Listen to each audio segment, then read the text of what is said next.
Okay, Bhante. Okay. Let us begin with our metta practice. May all beings be happy and secure. May all beings have happy minds.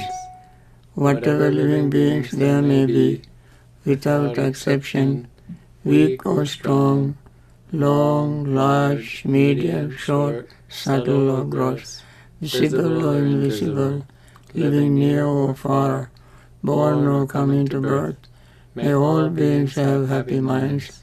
Let no one deceive another, nor despise anyone anywhere, neither from anger nor ill will should anyone wish harm to another. As a mother would risk her own life to protect her only child, even so towards all living beings, one should cultivate a boundless heart. One should cultivate for all the world a heart of boundless loving friendliness, above, below, and all around, unobstructed, without hate or resentment, whether standing, walking, sitting, lying down, or whenever awake. One should develop this mindfulness. This is called divinely dwelling here, not falling into erroneous views, but virtuous and endowed with vision, removing desires for sensual pleasures. One comes never again to birth in the womb. Okay, with this metta, let us begin our practice.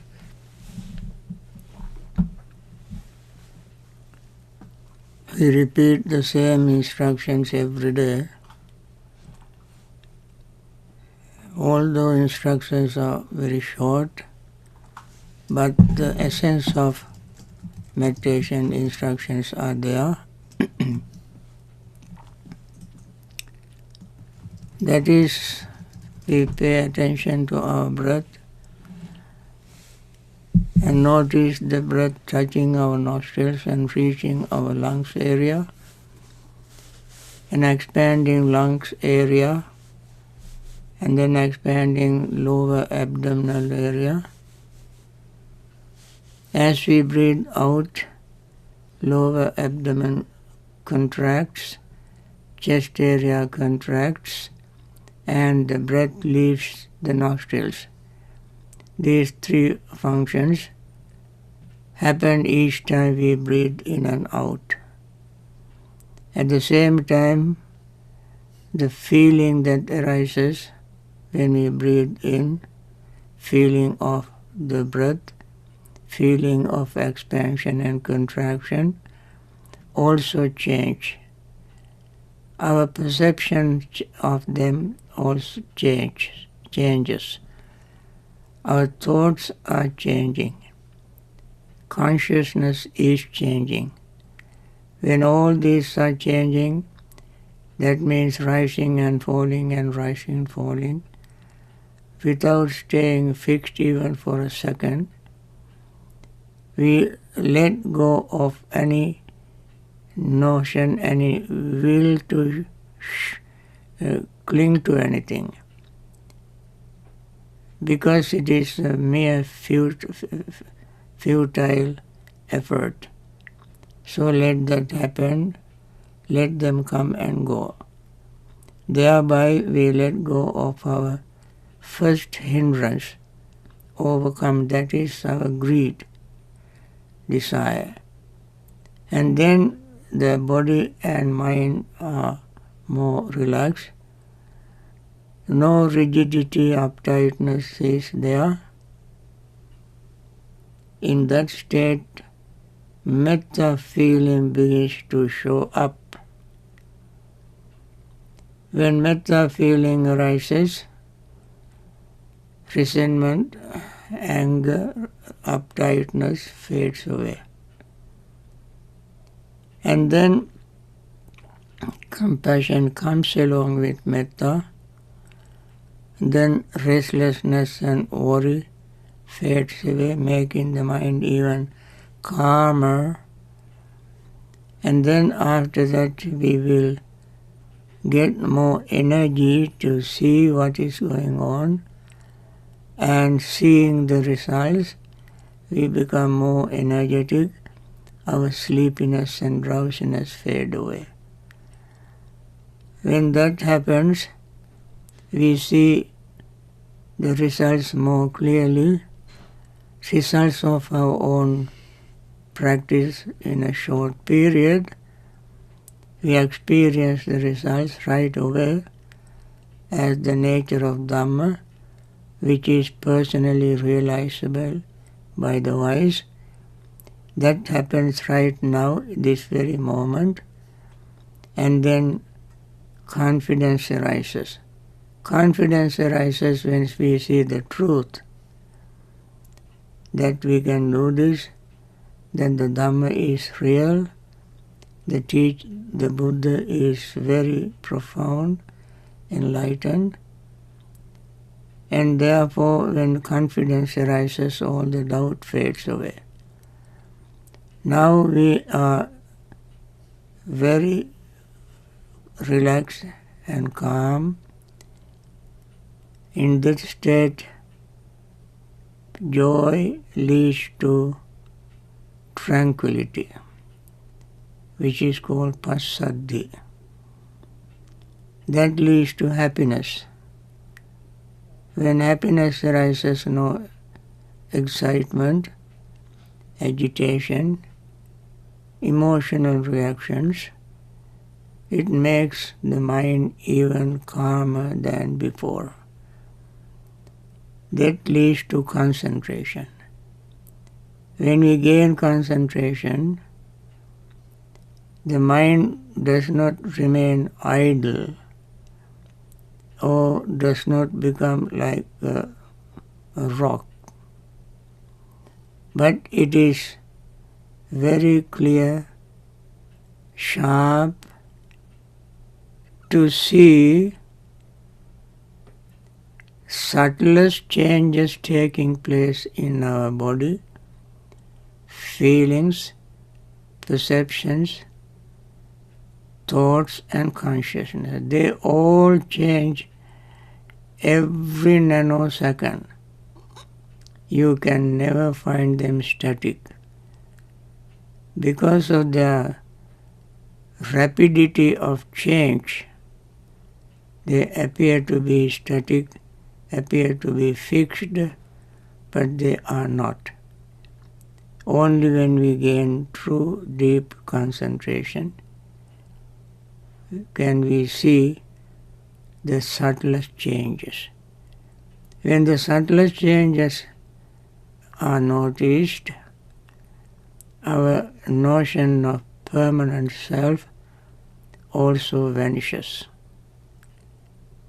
That is one of the very wholesome results of vipassana meditation, mindfulness meditation. We see impermanence. Of course, at the same time we see unsatisfactoriness and selflessness, anicca, dukkha, anatta. We must see these three things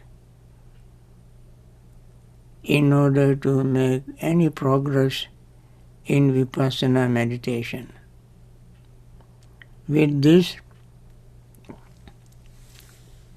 let me stop talking and we continue the practice.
dukkhapatta ca niddukkha, bhayapatta ca nibbhaya,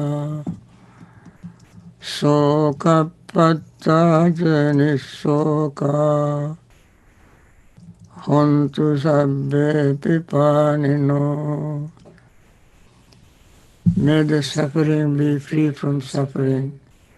May the fear-struck be free from fear. May the grieving be free from grief. So too may all beings be. With this metta wish, let us focus our mind on today's Dhamma talk. We begin with a new section of Dhamma Anupassana, contemplating on Dhamma. And today the new section is on Bojjhanga. Bojjhanga has become a mental factor or mental mind object. Definitely it is a state of mind that we have to cultivate in a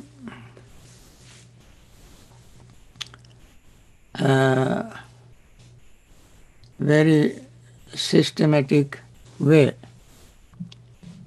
We can understand it clearly if we understand the word Bojjhanga. It comes from two words, Bodhi, Anga. Bodhi comes from a root Budh. Budh is the root of Buddhi, or wisdom, Buddhi, or Bodha, or Buddha. Bodhi, Buddha, Bodha, Buddhi, all comes from the same root, Budh, B-U-D-H, Budh, meaning awakening, opening the wisdom eye. That is Budh. Anga is limb, branch. So Bodhi is opening wisdom, attaining liberation, awakening. These are the meaning of Budh, Bodhi. Even the tree that gave shelter to Siddhartha Gautama Bodhisattva to attain enlightenment, and that tree also is called Bodhi tree. It may have its botanical name, but the tree is known as Bodhi tree. The Anga is a limb. The limb or branch or section that leads the mind to attain that state, liberate the mind from samsaric suffering. That we can do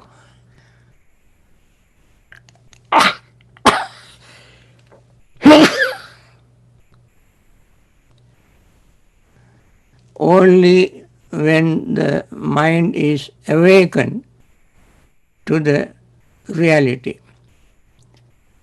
So, Bodhi means therefore wisdom or enlightenment, and Anga is limb or factors. So both the anga, when combined together, we cannot see bodhi anga. In Pali, it became bojjhanga. To make the pronunciation easy, the grammatical rules allow us to change the letters. And therefore we get the word bojjhanga, which means the factors of enlightenment or factors of wisdom. When we develop our minds through the practice of vipassana meditation, we simultaneously practice bojjhangas. That is very important thing to remember. Bojjhanga we practice every time we practice mindfulness or right concentration. We practice two limbs of bojjhanga. We will discuss this in detail later. One mindfulness, one bojjhanga is called sati, and that is what we practice when we practice satipatthana or sati mind or vipassana meditation. And the other limb of vipassana meditation is called samadhi, right samma samadhi, right concentration. And samadhi also is another limb of enlightenment.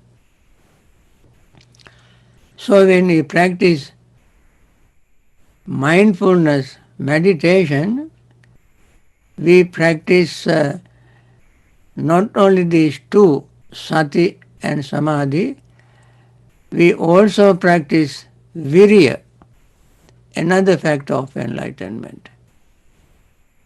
And so let us see how this happens.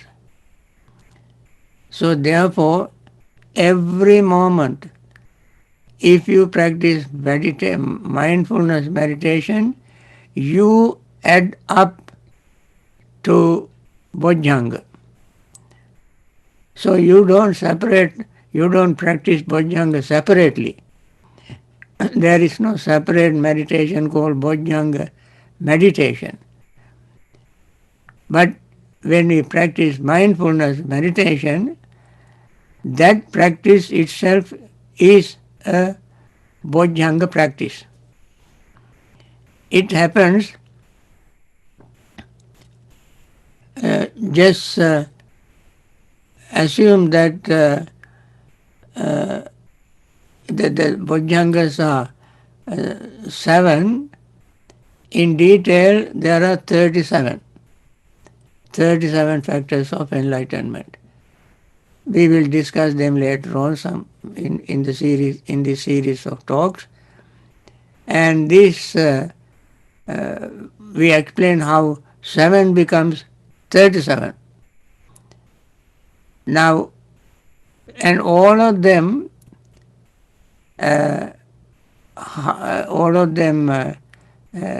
come together like confluence to make the awakening possible. It is, if I were to give you a simile, suppose there are 37 mountains. 37 mountains. And these mountains, every day, rain drops, little drops onto these mountains. And these drops keep falling and falling onto the top of these mountains.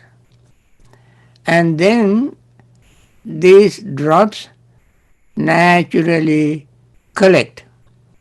and then run through various tributaries, streams, rivulets, and then turns into streams. The streams turn into rivers, and then that water simply runs to the ocean. That is very simple.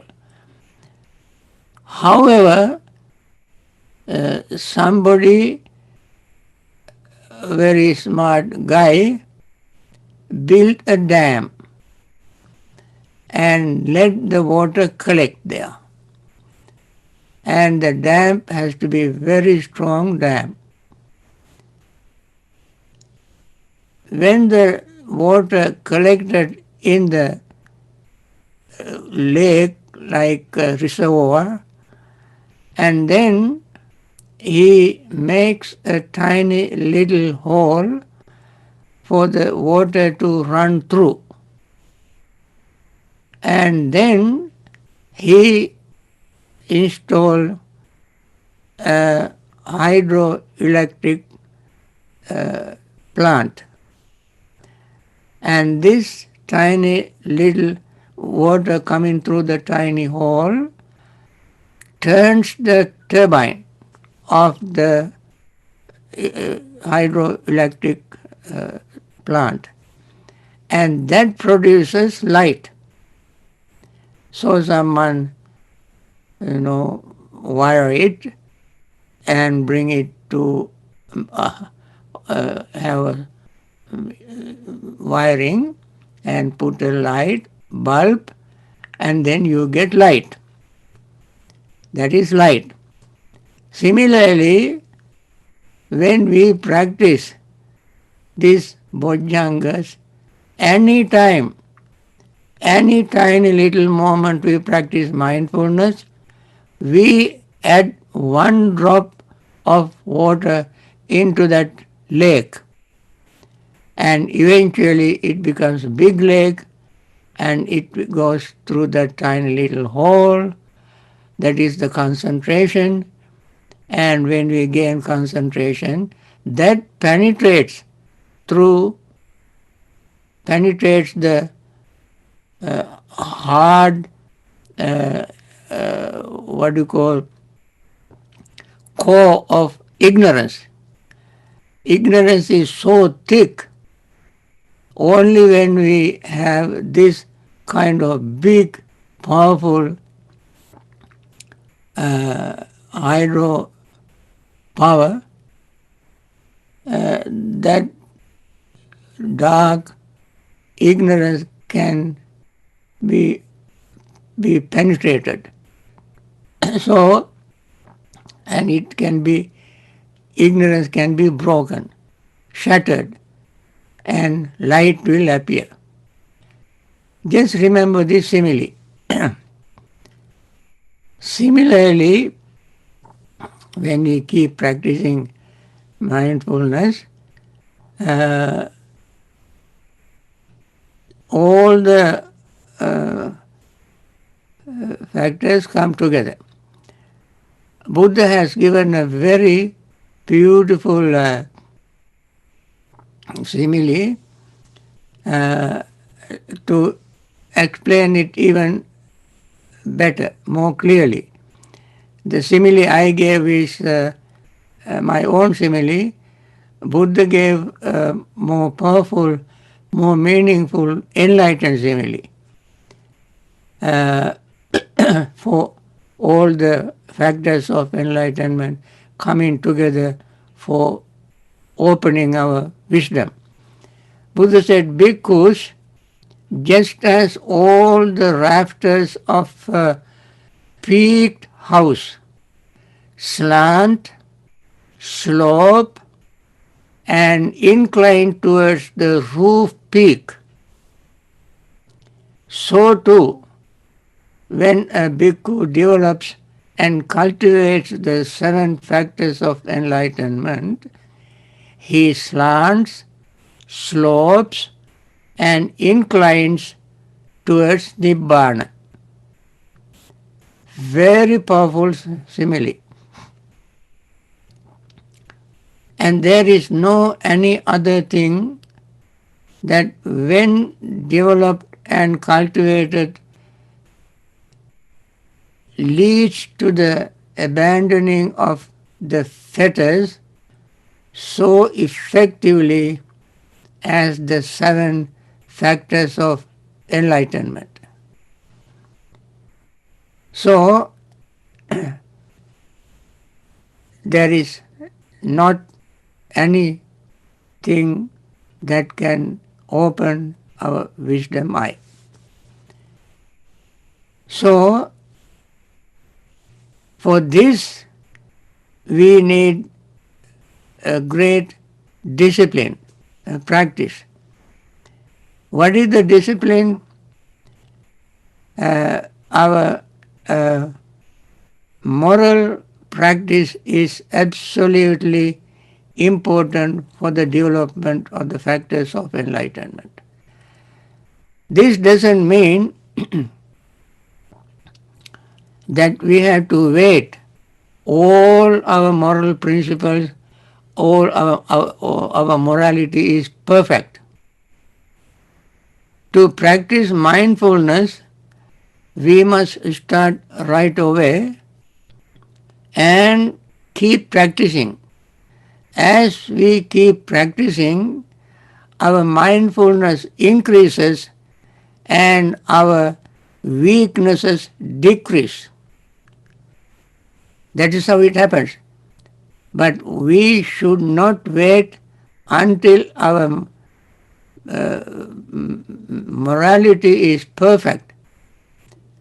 I think I mentioned earlier in one of my talks, if somebody were to wait till his or her morality is perfect to practice vipassana meditation or any meditation, right meditation, that person is like a one who goes to a seashore and wait for the sea to become calm for him to have a swim.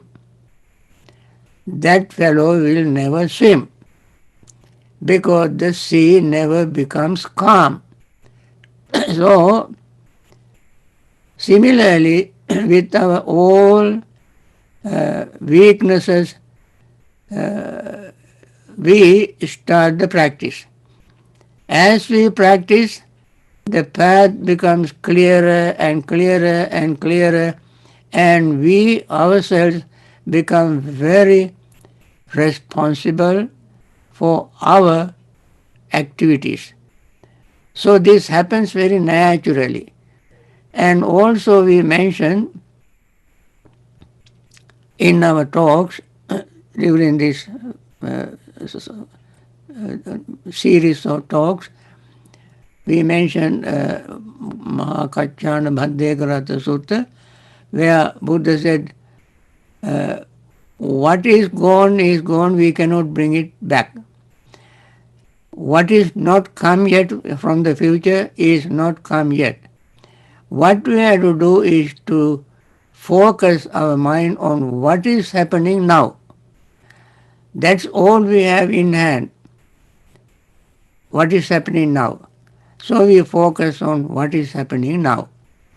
What is happening now, this moment, is something rising and falling, rising and falling. That is the most readily available thing at the present moment. So, the factors of enlightenment opens our mind to see this reality, to start the practice right now. So,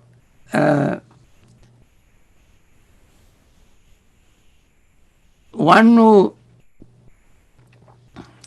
practice mindfulness or mindful reflection or careful attention and good friendship are also very important for the development of the 7 factors of enlightenment. Now,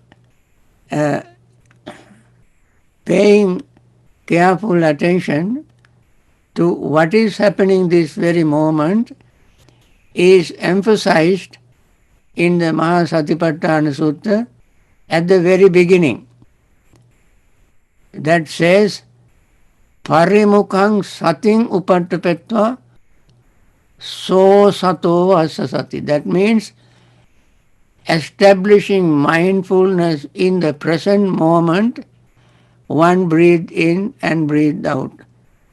When we focus the mind in on the present moment, we can see the present moment is not a static moment, not fixed moment, something arising and passing away. Even our attention, you will see when you try to meditate, your mind, you say sometimes, mind is wandering here and there.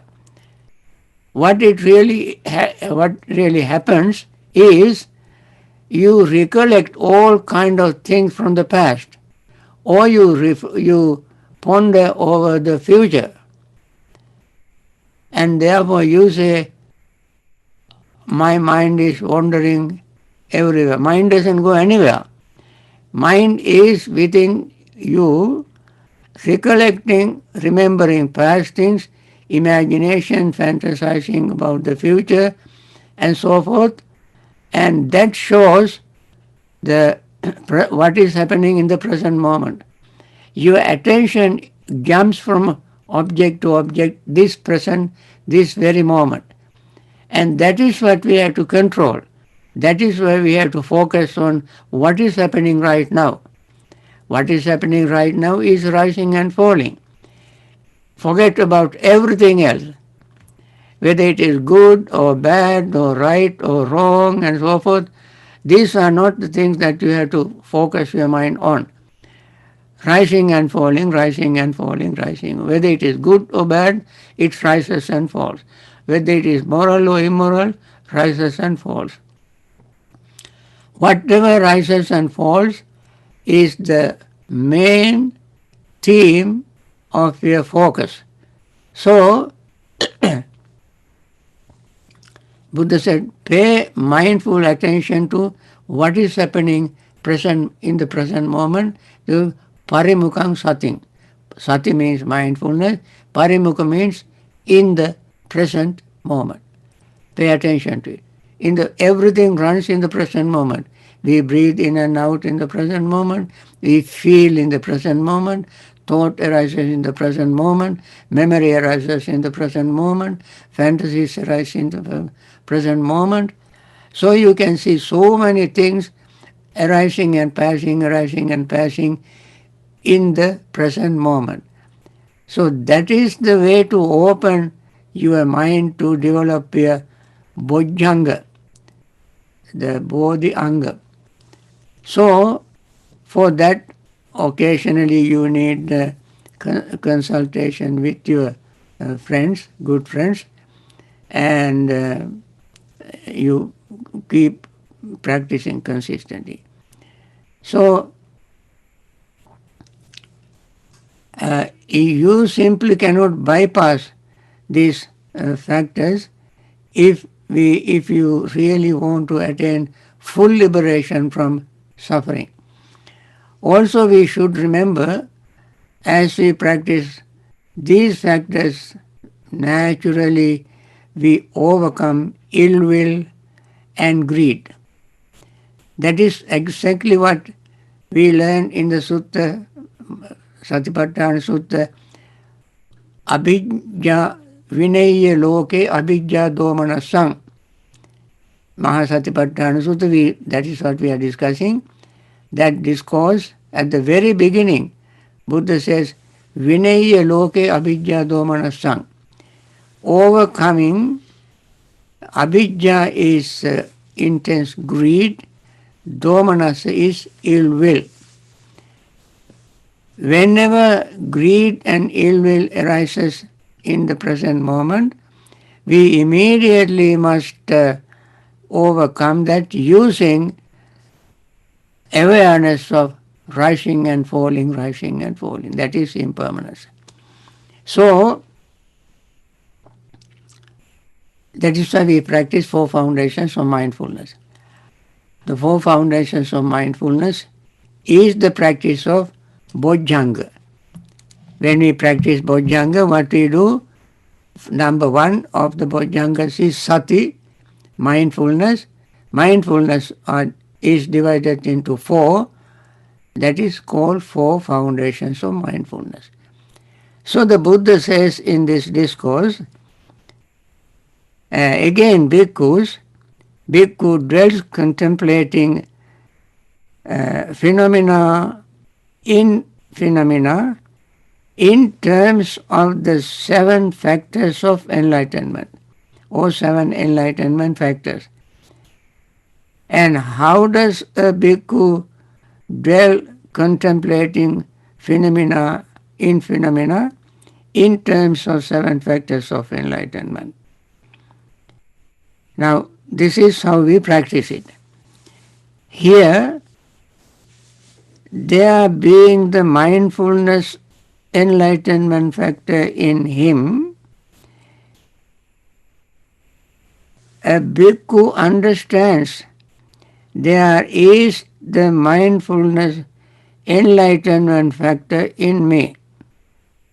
Or there being not mindfulness factor of enlightenment in him, he understands there is no mindfulness enlightenment factor in me. And he also understands how there comes to be the rising of the unarisen mindfulness enlightenment factor, and and how the arising mindfulness enlightenment factor comes to fulfillment by development. Now, when we practice mindfulness, we know that we are mindful. Now, how do we know that we practice? When we practice that we are practicing mindfulness, how do we know?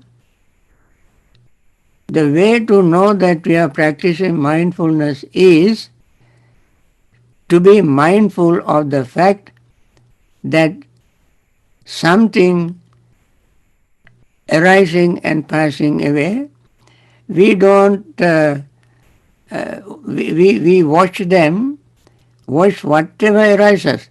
It can be, as I mentioned, memories, ideas, sound, smell, taste, touch, and past memories and so forth and so on. We pay attention to them impartially, without greed, hatred and delusion. Paying attention to whatever arises in our mind, it is very sharp, clear awareness of what is arising and what is passing away.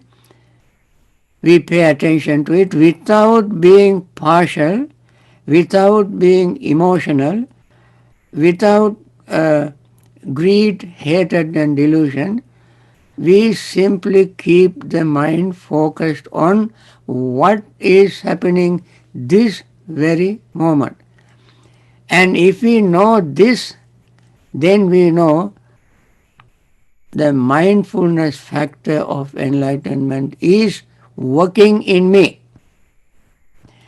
Mindfulness of enlightenment factor is working in me right now, because this very moment I focus this mind on what is happening now, without greed, without hatred, without delusion, without emotion, impartially I pay attention. Or even without saying I, just notice rising and falling as if it happens almost automatically. Keep the mind focused on that. You will see wonder in that awareness, attention. So uh, just become so almost automatic, almost automatic, rising and rising, falling without falling asleep, without being partial, without emotional, without greed, hatred, and delusion. Just keep paying attention. Then you will see that the mindfulness factor of enlightenment is in you. If it were not before, now you know that it is there. When it is there, you know it is there, and then you repeat that practice again and again and again. That is called, you fulfill it by development. You develop it, cultivate it by doing it the same thing again and again and again. We will continue this talk on Thursday, next Thursday. Today is Saturday.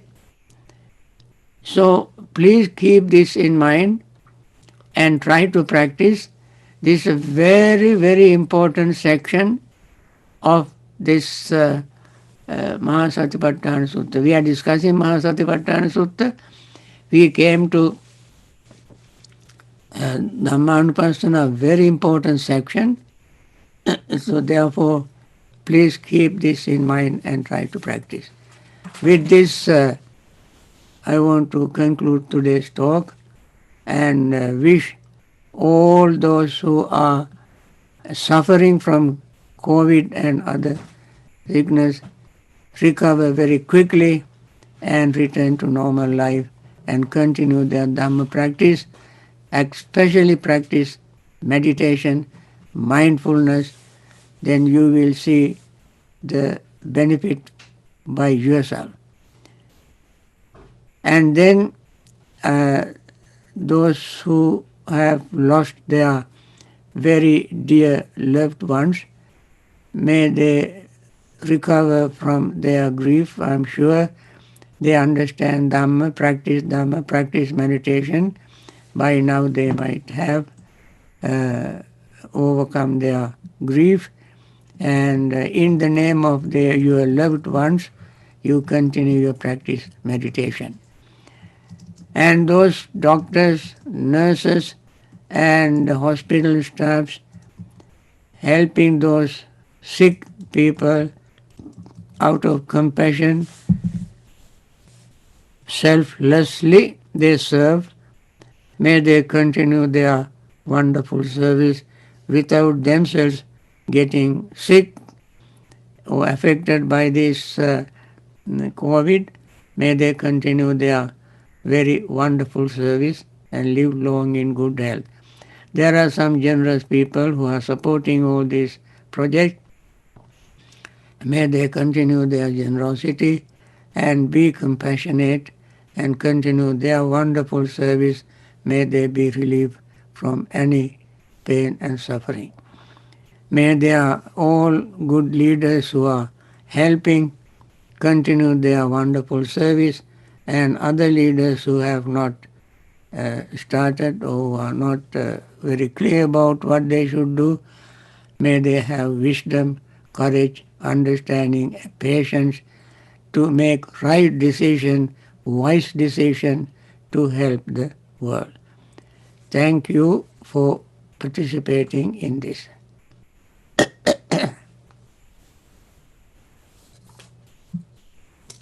Thank you,